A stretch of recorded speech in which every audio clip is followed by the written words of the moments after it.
So my number one thing that I always say is do not compare your work to others. Just don't do it. Stop. Because as a creative, and this is cliche, but it's true, like you are the only you, and that is your superpower. You are the only one. You are the only you. Welcome to the Passion Behind the Art show. It's all about diving in with individuals to learn the story behind their passion. It's your host, Daryl Pinnock. I've teamed up with Cotton Bureau and to do a shirt for the podcast, Passion Behind the Art t-shirt. So this is a way that you can support the podcast to keep it going. I would really appreciate if you would be able to pick up a shirt.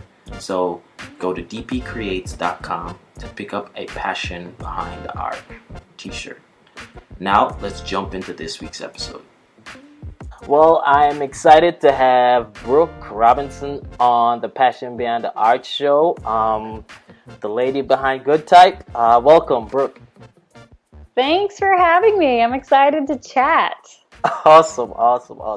So let's start from the beginning as far as you can go. How did this start? How did your journey into art and design start? All right, as far back as I can go. I grew up in a pretty creative household. My parents weren't creatives as their profession, but my dad loved rock and roll. I grew up listening to vinyl, listening to Led Zeppelin, and just always, I remember when I was young, just going through their record collection, my parents' record collection, and the covers on these albums, I was just blown away, even as a kid. And something about that just kind of stuck with me. And then my mom, she was a nurse growing up, but she loved to paint. And I was, kind of inspired by her. She did a lot of landscapes and oils on canvas. Oh, cool. Yeah. And so, and back to my dad, he had a knack for curating. And I would always browse through his old ticket collection. He had a concert ticket stub collection, and he had a really cool old matchbook collection and a trucker hat collection, and just type and logo badges for days. And so I guess when I went off to college, I went to Texas Tech out in West Texas, good old Lubbock, Texas. I didn't have the intent of going down the road of a creative or a designer. I actually, I declared pre-dental as my major. That lasted all of about 2 semesters. When I found out I had to take 8 chemistries, I was like, nope, not happening. That will do it. Yeah. But because my mom was a nurse, I was also intrigued by the medical profession. And, aside from chemistry, I was pretty good. But yeah, so I was undecided for a long time, but I sort of picked up the hobby of photography. And that very quickly became a passion of mine. And it wasn't until I started working for Red Bull that the creative marketing kind of brain side of things kicked in. And I decided to take a graphic design class. And still undecided, still undeclared, because I didn't think that I could declare photography as a major. So I was just taking, racking up all kinds of hours, all kinds of classes, just racking up those student loans. And, but I was just, becoming more and more drawn to graphic design. And again, never made it my major, but I finally graduated. But I started working for Red Bull and then Rip Tank Board Shop. And this is where I started messing around with logos and t-shirt designs and poster designs. And Photoshop was just this incredible world of anything goes. Right. And I would, Google all kinds of tutorials and just kind of mess around until, I think I kind of had it figured out. And so word got out, and I started doing posters for local businesses, and just kind of started doing it on the side. And then, I had always just loved anything to do with lettering and typography.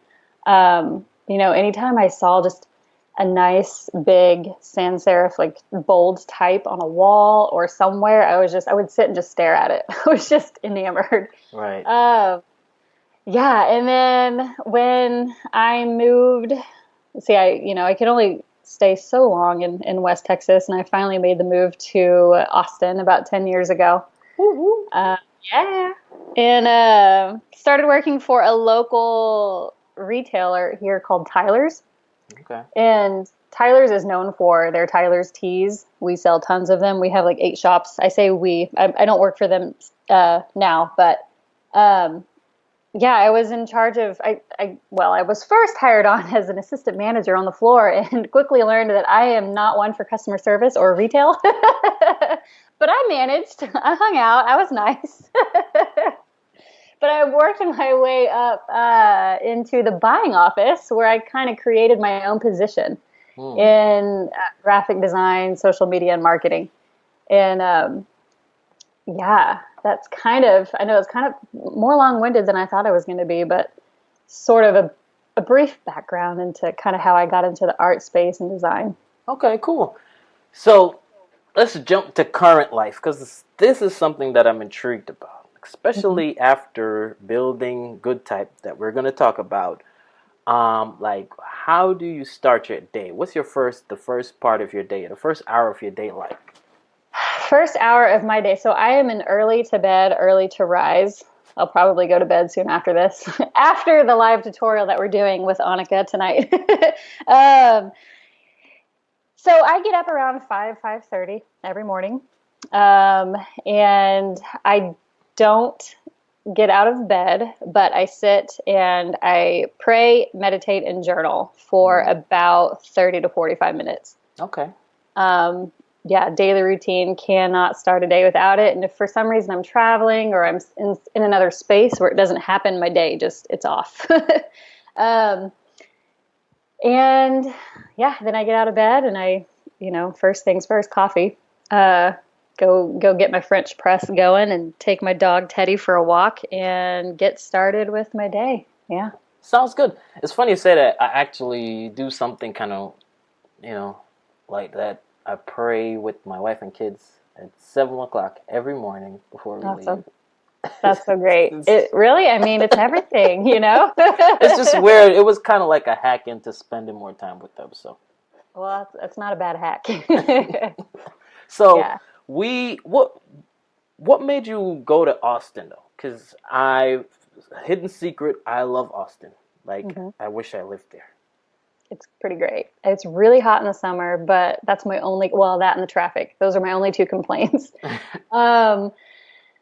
Austin, I grew up, so I'm originally from Fort Worth, which is about 3 hours north of Austin. And I had a best friend growing up that moved to Austin when we were, I think, in 7th or 8th grade. So I would go down and visit her all the time. And, back then in the 90s, Austin wasn't quite what it is today, but there was something enchanting about it, something different that wasn't like the rest of Texas. I couldn't quite put my finger on it, but I knew that someday I'd want to make Austin my home. And then my cousins and some other family members moved to Austin when I was in college, which gave me more excuses to get down here. And, there's a lake that runs right through the city center. People are active. It's just a forward-thinking community in general. And design and type and signs are just murals, art everywhere. I did a project actually in college for one of my graphic design classes where it was a Photoshop class, and we had to combine different elements of our photography and create art. I think it was like 5 or 6 pieces. And so I was like, well, there's not too much to photograph that I think is real cool in Lubbock. So I came down to Austin and just photographed. I had so many awesome pictures of wall art, street art, graffiti, all over the place. And yeah, it just further affirmed, that I was definitely coming to Austin at some point. So when I had the opportunity, I took it. Yeah, cool. I think you have a point. There's just something. I'm not sure. I can't quite put my finger on it, but there's something about Austin. Yeah, there is. I did like a mini tour of Texas, and Austin kind of stood out to me. Yeah, it's funny. So I think there's sometimes, people say, well, this isn't Texas, this is Austin, because it's so different from the rest of the state. That is true. I can agree. Not that I don't love the rest of our state, but I just love Austin a little more. All right, so let's get into GoodType. How did this idea turn into this massive thing that you have created? Wow. I didn't anticipate it to turn into the massive thing that it has become. It sort of just kind of evolved and took over my life in a good way. When I moved to Austin, after spending about a year on the retail floor standing up, which was great, I ended up sitting behind a computer for almost 4 years as Tyler's director of social media marketing and graphic design. We all wear a lot of hats at that company, or we wore a lot of hats. But I finally was just like, I cannot keep sitting behind a desk all day, every day. Like, I loved what I do and I loved who I worked with, but I was like, there's something more. There is something more out there, and I am missing out because I am sitting in traffic for an hour to go to work and an hour to come home, and I'm doing the same thing over and over, and I just got to get out of here. So at the time, and also a little backstory. So when I was in college, I was very active. I played on the women's rugby team. I was the secretary of the wakeboard team. I snowboarded whenever I could. I was just always doing something. And when I got to Austin, I was like, man, we're not real close to any mountains. I'm not playing rugby anymore, and I don't have a boat. I don't have a team boat. I can just go out and wakeboard anytime. What am I going to do? Well, I noticed a lot of people were riding bikes. So I got into riding bikes, and I started road riding soon after I moved to Austin. And it was the spring of 2012. I moved here in December 2008, so almost 2009. And I was on a social ride, and I met this girl, and she and I had ridden a few times together, and she was like, hey, I'm thinking about riding my bike down the West Coast this summer. You want to come? And I was just like, of course I do. Why not? Right. So, yeah, there were, I think this was probably in, February, March, and we ended up taking off for Vancouver at the end of May. So I quit my job. I saved up some money. I sold my car, and I was like, this is it. This is my freedom ticket, just to start over, figure out what it is I want to do. Why am I here?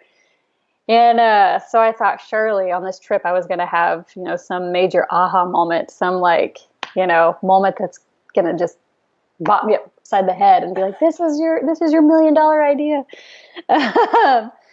So we took off out of Vancouver at the end of May, and then found ourselves on the border of Mexico a few months later. Trip was over. It was great. It was beautiful. But I didn't have my aha moment. I was really kind of like, okay, I'm going back to Austin, did this epic trip. Now what?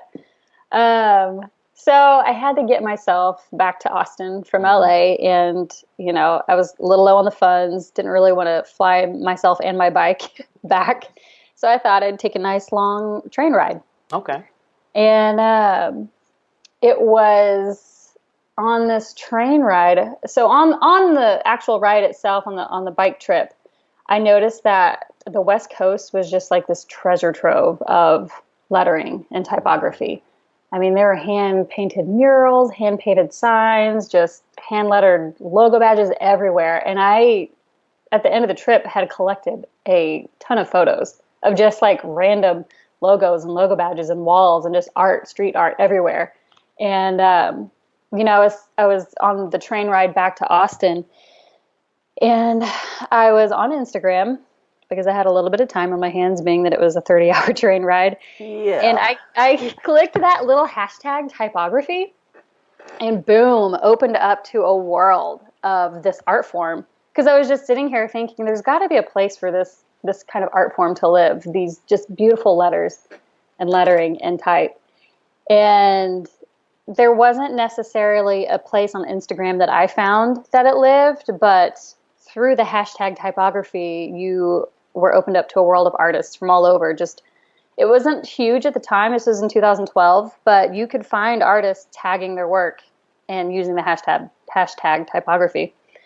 Um, yeah, so over time, I just took screenshot after screenshot because I was just like, Instagram, oh my God, so much beautiful work. I just can't get enough. And I didn't know what to do with it. I couldn't, not see it ever again. I did this for almost a year, and finally my phone was like, you can't save any more photos. And so Oh I was my like, what am God. what am I going to do? I don't want to delete all these photos. And then so it hit me. I was like, oh, I'll start an Instagram account and I'll unload, start with some of my favorites and tag the artists. So I'm not just, putting up work and not crediting who did the work. And I think that was part of its quick success. And using the hashtags and before the algorithm. So this was my very first GoodType post was on July 24th, 2013. So GoodType is actually going to be turning 5 in July. Wow. And yeah, it quickly grew to about 10,000 followers organically. Like I've never paid for followers or anything like that. And people just don't believe me when I say that, but it's true.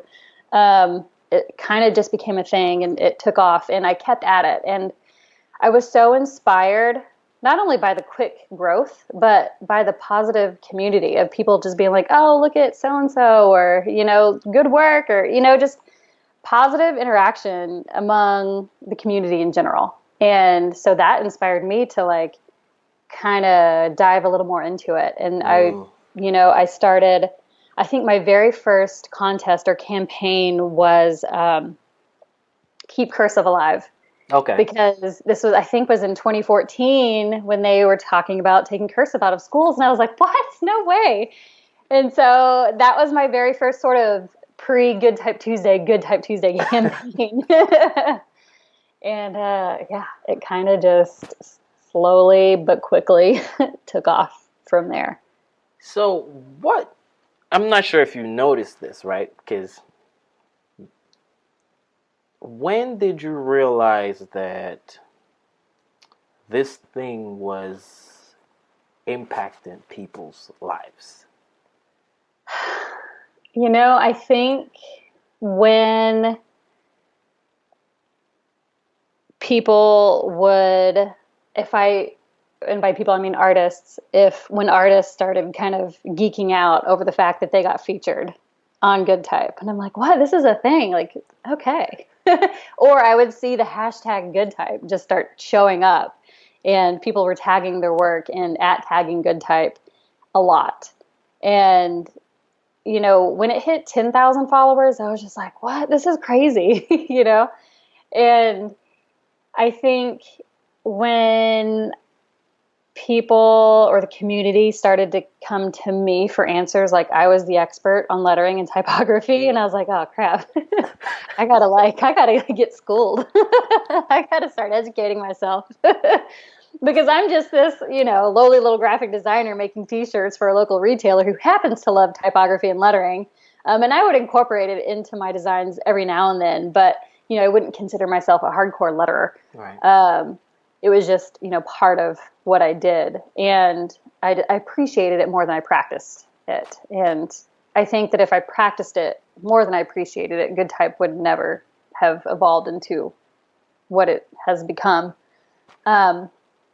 And then, slowly GoodType grew to 100,000 followers. And that's when I was like, okay, this is out of control. And people were requesting a book, like something physical, just, kind of like we all went back to the analog way of things. Right.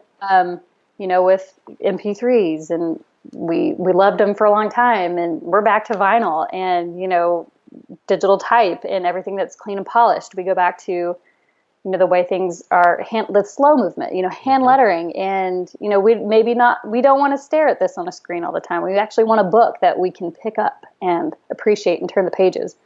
And it was around then between 100,000, 200,000 followers that I started receiving quite a few requests for a book. And at the time there was that I could find or that I knew of, there was no, coffee table style hand lettering book. It was, tutorials here and there, how-tos, right, but nothing that just focused on the art.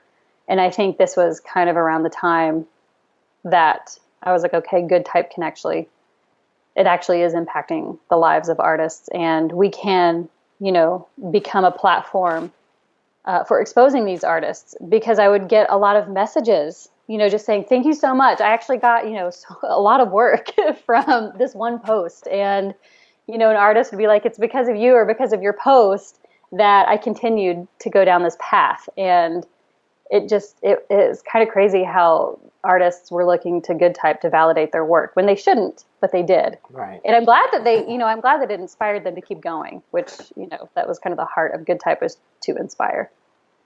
Yeah, I just think of it as just like a cool thing to just be able to say, okay, because, as designers, if you're not Brooke, you're like, okay, especially if you're into lettering, you're like, man, if I get featured on GoodType, like, you feel like you've made it, or this tide, this turn, this pivotal moment in your design journey. Mm-hmm. You know what I mean? And I'm pretty sure you've heard that by now, but I'm just saying, it's just like talking to different people. You've heard them say, okay, man, after I got featured on GoodType, and then all these other features came, it was just like this tide turned in my career, or whatever the case may be. I mean, that's really, really, the power and the magic of social media, which is amazing. We are in that day and age, which is awesome. But yeah. So do you attribute, I'm wondering if you kind of connected the collection of GoodType to what you were exposed to when you were younger with your father.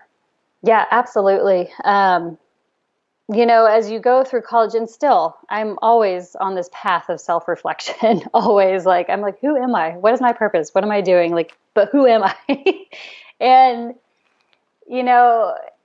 as we evolve and we grow and we change, because life is so dynamic, I've always known that I am a creative, and I love to create, and I love to curate, much like my dad. And I didn't really kind of come to that realization until about the last year and a half. My friend Bart, who helps run the AIGA Austin chapter, asked me to speak at one of the Under the Radar talks. And I had to tell my story. I had to give my talk. And I'm like, oh, I have a story. Okay, I've got to like craft this thing. So I did, and it was in writing sort of my story, how I got started and everything, that I was like, I wanted to get to the roots. I wanted to pull, from, where I came from and how I grew up and where it all started, and seeing my dad's collection and just sort of acknowledging that, or his many collections. That's where I was kind of like, that's where I get it. That's the curation side of me. And then, the painting, because I also paint as well. Right. The painting and artistic design side of me, comes from my mom. Yeah, that's pretty cool. That's pretty cool. So, in this journey, what would you say was like the hardest part? Like where you say you were literally at bottom, or is the struggling? I would say coming to one of the biggest challenges was coming to the realization that I didn't have to agree with the notion that I had to work for someone else. That was very hard. Being an entrepreneur and giving myself permission to say, hey, I can be in charge of my life. I can create my own path, and I can make mistakes, and I can figure it out. And that's the hardest part, is living a life that you are knowing, and I guess just coming to the realization that you can create the life that you want. You are in charge of your life. And I could no longer play the victim of my not so fun circumstances of sitting in traffic every day and sitting in an office with no windows. And, I was just playing the victim until I was done playing the victim, and giving myself permission to overcome that and say, hey, I can actually make a living on my own.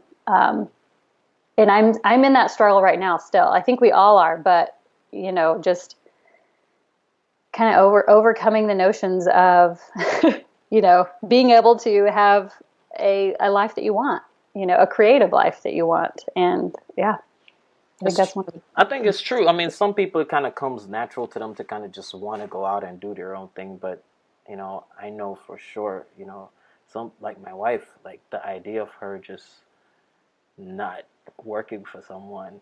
Like, Oh yeah, not everybody is an entrepreneur. That's for sure. Like, you know what I mean? Just the idea of just say, okay, I'm going to have to do all the business myself and all of this Yeah, stuff. that's She's scary. like, no, Nope. thank you.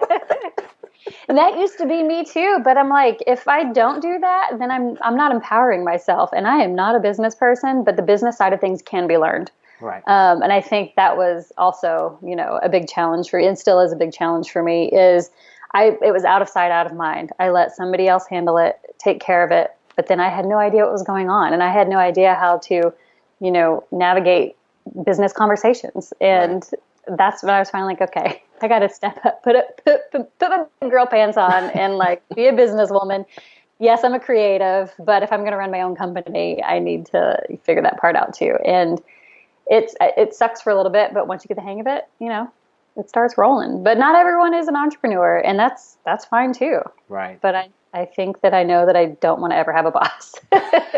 And I'm okay with that. So let's get to some of the people that kind of helped you, your support system, the people that you kind of surround yourself with to kind of pick Brooke up. So my parents, my friends, my family, my mom for sure has been my number one supporter and cheerleader no matter what. Whatever off the wall idea I had, she's like, Brooke, do it. Like, this is your one life. Like, whatever you go for it, And even when there still are tough times, but when I was thinking, I don't know if we're going to make it, I'm feeling like, a little bit buried, not feeling like I can figure out how to make this sustainable. I think I'm going to go back to Tyler's. I'll go find, another full-time job. My mom was like, nope. She was like, you're going to do this. You're going to figure it out. Like, whatever you have to do, you're not going back to the 9 to 5 because that's not you. And she saw how unhappy I was, but I am a very positive person. I'm a pretty happy person naturally, and I get it from her. We're silver linings people. We find the positive in every situation, and she just saw how broken I became living that life for so long, and she encouraged me to always, follow my path and follow my gut, and to do what really makes me happy. Man, moms are just awesome. Moms are the best. Like, I don't know where I'd be for real. Jeez, tell me about it. Oh my God. Honestly. So let's get to some of the good stuff. Like, for example, like how, if you don't mind, how is GoodType funding you? So GoodType, from a business model standpoint, not making a ton of money. To be quite frank, I haven't been paying myself. I just am in the process. Okay, so backstory. And this kind of also talks about the support system. So what allowed me to leave Tyler's was when I did the Kickstarter for the first campaign, for the first book, I had a backer reach out to me via email because I was a little behind in production, vastly underestimating how long it would take me to communicate with 130 artists from 32 countries, many of whom didn't speak English. Yikes. And I had a few sort of mishaps with the printer, but needless to say, I was a little behind on shipping the books out. And he emailed me. He was moving from New York back to San Francisco, and he was just like, hey, I'm really upset that I don't really know word for word. It wasn't like a nasty email by any, means. He was just concerned that he wasn't going to get his book and he wanted a refund. So I very kindly responded, let him know, I'm like, hey, it's just me. I'm getting the books out. I've, run into a few struggles here, but I will get your book out in the next week or so. But if you'd like a refund, happy to do that too. And he emailed me back and he was like, what? He's like, I thought GoodType was this huge business. I didn't know it was just one person running it. He's like, no, he's like, what do you like? What's going on? What are you doing? Who are you? And so he's like, he and his partner and business partner and now wife, and they have a company together as well, were trekking across the country to move themselves from New York back to San Francisco, and they were stopping in Austin, and they wanted to meet for coffee. So we did. I met them, and they're great. I loved them. And fast forward 6 months from coffee, and Emily and I become business partners, and together they were able to pull me out of Tyler's and start. I just told them I have all these ideas, but I have no time. GoodType is just a side hustle, not making any money. Did the book, lost money on the book. But I see the potential there, and they did too. And they saw the potential in me. And Emily, Jason, and I together over the last year started building the workshops programs and partnering with artists and really empowering them to teach their craft. There are artists, there are educators, and there are artists who are educators. And we, would see the potential in a lot of these artists and give them a platform to teach. And I wouldn't say that it's scalable, but right now, I don't know that it can be, because it is my goal to be sustainable, but it's not my goal to make money off of the artists. It's my goal to be sustainable in a way that makes sense for everyone. Right. And so right now, I have the second book coming out. It's coming out tentatively slated for July 3rd. And it's being published by Rizzoli, so I don't really know what that's going to do for me. Hopefully, it'll keep me afloat, so I don't have to go back to Tyler's. Everyone support me. Support GoodType. And yeah, the other. There are so many different little facets of GoodType, and it is such a representation of my brain because I'm such a creative, I'm such a yes person, and I don't try to figure out how to do it before I go into doing it. I'm like, I have an idea, let's do it. Not really thinking about the big picture or how it could last. I'm just like, oh, that's a cool idea, or this could be a cool product, or, this could be a fun collaboration. I just go. And that's kind of the state of GoodType right now. We do workshops. I, curate on Instagram. I have the book coming out.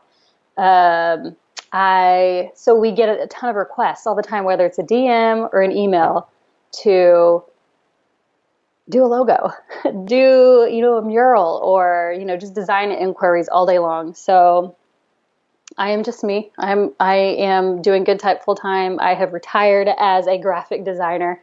Because my passion isn't in being a designer, it's in curating and being a creative among, creatives.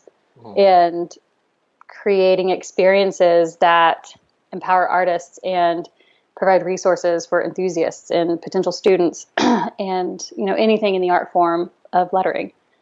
So to, find a solution for all of the design inquiries, I chatted with a fellow creative, Drew Melton, who runs the agency Closer and Closer. He was formerly out of New Orleans and is now based out of LA, but he has an amazing, insane roster of lettering artists who I've worked with who have been in the GoodType book, and a handful of them are actually from Austin. Drew Lakin, Lauren Dickinson, and the Good Snake Girls, who are super talented sign painters here. And it made sense for me to, and I loved the way, because I would send work his way every now and then. Cool. And I would send work to my bank of artists too. Just I wasn't in charge of the conversations that would happen. I would just say, hey, this person needs this if you're interested, and I would just shoot out a list of to a list of artists, and whoever got back to me first, I would connect to them, and not I wouldn't take any percentage or anything. It was literally just helping the client and giving the artist work. Wow. But I thought to myself, well, if I'm going to be sustainable, I need to find a way to, kind of scale this. So I got to chat with Drew, and he's helping me sort of with the vetting process and the design inquiry intake form. And I've actually since added that to the website and to Instagram. And so anyone looking for design work, we can help you out. I'm not by myself anymore. That is awesome. I mean, Yeah, I don't even know what you asked me, but that, again. you did answer. I just find it so awesome that like your first priority is to like help the designer.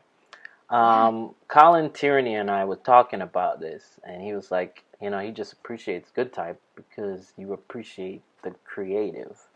Absolutely. And it's just refreshing. I mean, you're awesome, Brooke. I just want to tell you that you are You're awesome. Thanks. It's hard enough to be a designer and, in a world of amazingly talented designers. So when you go to college or you go to art school, they don't teach you how to work for yourself. And you come out of working for an agency or a studio, and you've got all the skills, and you're starting to grow your client base. And maybe you're not getting as much work as you'd like, but GoodType has somehow, by the grace of God, grown this insanely huge platform. And so it's like, why not? Why not use this platform to expose these artists? And we're in the corners of, yes, some of the bigger lettering artists out there like Jessica Hish, Lauren Hom, Ken Barber, and the Gemma O'Briens, but we're also in the corner of the come-ups, the ones that are just trying to figure this out. And it's fun to see. It's rewarding. It's rewarding to be able to use the platform to expose and empower the artists. And, on the other side of it is the students and enthusiasts that have an appreciation for the art form, but want to learn how to do it, don't really know how to get into it. And so that's what we kind of try to start navigating that side of it too. Awesome.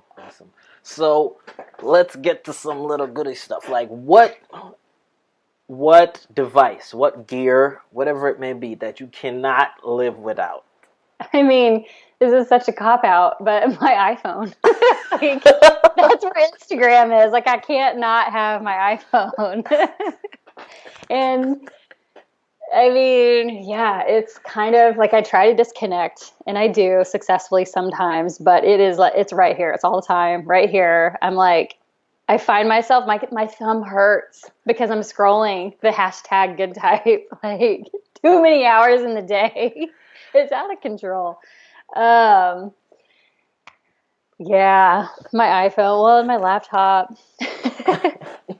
So this came to me earlier when you were talking, like, how are you the only person that's choosing who gets featured? Yeah, wow. It is just me. And I keep a backlog. Like I literally, like, if I could post 100 times a day, I would, just to get them out there. And I don't post enough because I don't want to blow up the feed. And I try to change it up. And, being that GoodType is a global entity, I want to pay attention, because before it was just the art that drove me, and now I am doing a little research, and I'm like, oh, who is this artist? Where are they from? What are they about? And I don't know if you'd noticed, but I think it's probably been maybe the last 4 to 6 months that I, would just add a little one-liner of who the artist is and where they're from. Yep. Just because it matters and it's easy to access, and you can use that caption for anything. So I try to hone in a little bit more on the artist versus, oh, this is this piece by this person, because I would literally just see art and I would just be like, okay, that's what I'm going to post. But before I post now, I'm a little more conscious, and I see who the person is. And maybe if I already featured them recently, I'm like, okay, I'll hold on a second on them, give someone else a chance. But yeah. Wow, that is, because I know I've entered into GoodType Tuesday, so the amount of people, man, that is crazy. It is. It was funny. So if I could feature everyone on GoodType Tuesday, I would. But Instagram, unfortunately, is not the platform for that capacity of posting. And so for a while there, I would use the stories to try to, kind of get all the ones that I could featured. I got this one DM that was like, this is so annoying when you do this to your stories. And I was like, okay, I feel you, I hear you. I was like, I guess I better chill out a little bit. I mean, one comment can actually dictate how I curate, or one, sort of peeve. And I'm like, you're part of the community. I'll respect your opinion, but listen, I'm trying to like please everyone, and you can't. You can't. You're doing a great job, Brooke. You're doing a great job. I mean, wow, I this appreciate it. this is amazing. It's funny because sometimes I'll have to log out because I don't understand the algorithm, but I have to log out of GoodType and log into my personal Instagram to see all of the pieces because they don't the hashtag doesn't show GoodType or the account GoodType all of the work in order. It's weird. Yeah, so I kind of there's a lot of weird things with this new algorithm. Yeah. Anyways. So I tell people to tag us in your stories. That helps me see them because I answer all of the DMs. That's awesome. It's so fun. Wow. Yeah. Wow. So, what is Brooke currently excited about? Brooke is currently excited about huge changes personally, professionally.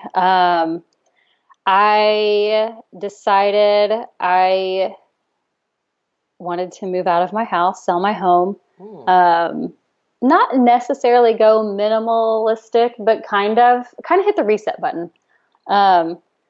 And so I am moving out of my house and going to be a little bit of a nomad for a minute and kind of live a nomadic life, travel around, and because it's just me. And this is a time in my life where I can do this. And we have the book coming out, and I want to, kind of schedule some workshops around some book tour dates and travel around, go to Mexico, go to Europe, really dive into what GoodType can do and be globally. So I'm pretty excited about that. I'm really excited about the book. I'm going to show you something. Nobody else can see it, but so here's the first book, which you know what it looks like. And I think you may have seen it on Instagram, but they sent me the cover, the proofs of it, and it is like epic, amazing. Kenny Coyle did the G, and I had to fight for this a little bit, but it is absolutely gorgeous. There's no book yet in there, just the cover. But is sick.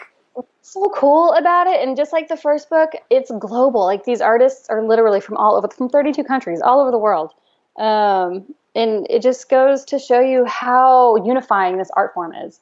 And it's really, I'm just excited. I'm excited to see what comes of it and where it takes us, and giving these artists that maybe don't have as many followers a chance to just have their art shown all over the place in this thing. So, yeah. That's awesome. That is awesome. And I like the simpler lifestyle direction. We're doing this. We're doing the same thing. We've been doing it since 2016. Oh, yeah. I mean, it's a process. I mean, it's a mind shift. Totally. I had an estate sale, and somebody was like, did someone die? Like, what's going on? No, like a part of me is dying that I'm getting rid of.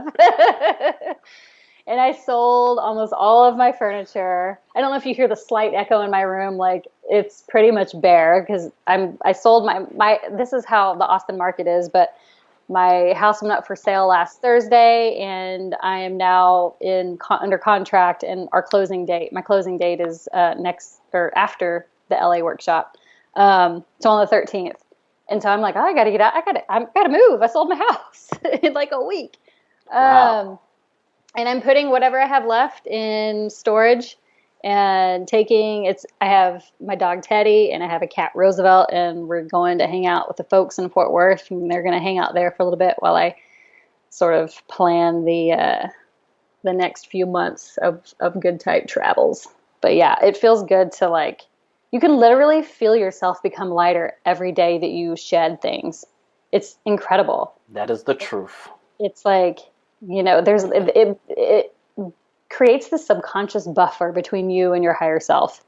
And you don't realize it until you remove all of that stuff. And then all of a sudden you're like, oh, wow, I can think, I can focus, I should be more quiet and I should, focus on going inward and just really think about all the stuff that actually does matter, which wasn't all the stuff that I had, which I thought I gave it so much, more importance than it really deserved. That is the truth. That is, you're preaching to the choir over here. Yeah. Oh my God. Oh, that's amazing, man. I'm really excited. You mentioned the book tour. That sounds like this something that would be pretty amazing. Yeah, I hope so. Like I said, or I didn't actually mention this, but Rizzoli, who I'm so excited to be publishing this book because they have published a number of amazing coffee table style art books. They have been amazing and supportive and awesome to work with. But they don't have a budget for tours and travel unless I'm like Stephen King or somebody, huge. They're not going to, shell out money for a book tour. So I have to figure out how to fund it. I have to do workshops and things like that to kind of help sustain the tour, which, awesome. Because I love doing workshops and I love meeting new artists and meeting people in the community. And another cool thing about doing workshops is I like to do meetups around the workshops too. And I held one in New York not too long ago. With Nick. Yeah. Nick was there. Roxy Prima was there. Eric F. Dot was there. Yes. Nim Ben Rubin was there. I'm like, man, all the heavy hitters showed up. What the heck? This is so awesome. And it was so cool because a lot of these younger designers were just like, they didn't know they were going to be there. And we were just all at the Standard Hotel, just like hanging out, chatting, getting to know each other. It was awesome.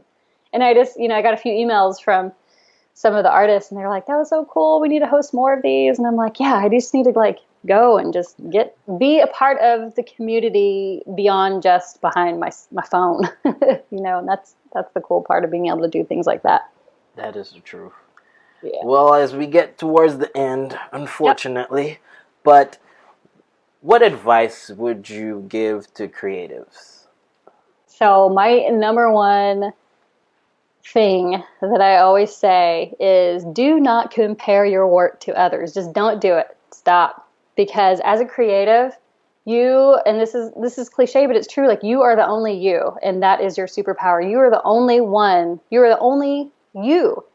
And the work that you put out, no one else can do. And there are people that can mimic certain styles, but whatever comes out of your brain, that's your art, that's your design, and be proud of it. And as you look back and reflect on your earlier works, you're probably going to cringe, but look how far you've come. If you're going to compare your work to anything, compare your work to your past stuff.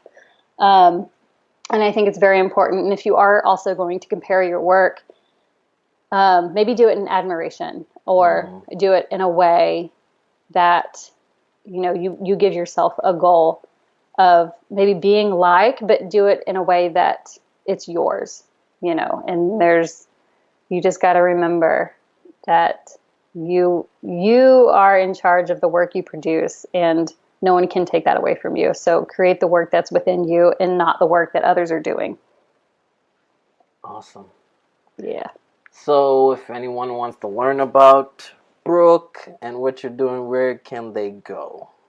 So I try to keep up with the blog on GoodType. GoodType.us is our website. And then, of course, the Instagram and all of the happenings that GoodType does and that I'm doing is first dropped via our newsletter.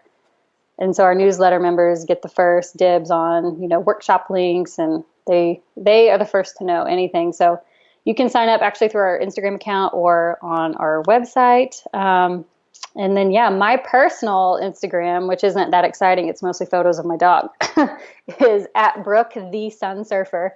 I've been in a couple art shows. I might, talk about that or talk about, my moves or show pictures of it. Who knows? Whatevs. But that's about it. Well, Brooke, thank you again for just being an awesome person. I do what I can, I try. It's a matter of an opinion. I appreciate your opinion. Thank you so much. This has been a pleasure, man. This has been a pleasure. Likewise. Yes, I'm excited that I'm glad that I did this and I reached out to you because everybody's behind this wall and you're behind this wall of a tycoon called GoodType. You know what I mean? It's Yeah. just like, but Yeah. I'm glad I did. It was a pleasure. I think what you're doing is amazing, and you're actually impacting people's lives, even though it's through some kind of art and through Instagram. You are actually impacting people's lives, and that's always a good thing. Well, thank you. I appreciate it. I had fun. It was good chatting with you. Until next time, I will definitely keep in touch, but for now, I'll let you go. Thanks again, Brooke. Thank you. All right, take care. All right, you too. Bye-bye. Bye. Thanks so much for listening to this week's episode. I really appreciate it. Also, I've teamed up with Cotton Bureau to do a shirt for the podcast, Passion Behind the Art t-shirt. So this is a way that you can support the podcast to keep it going. I would really appreciate if you'd be able to pick up a shirt. So go to dpcreates.com to pick up a Passion Behind the Art t-shirt. Be blessed.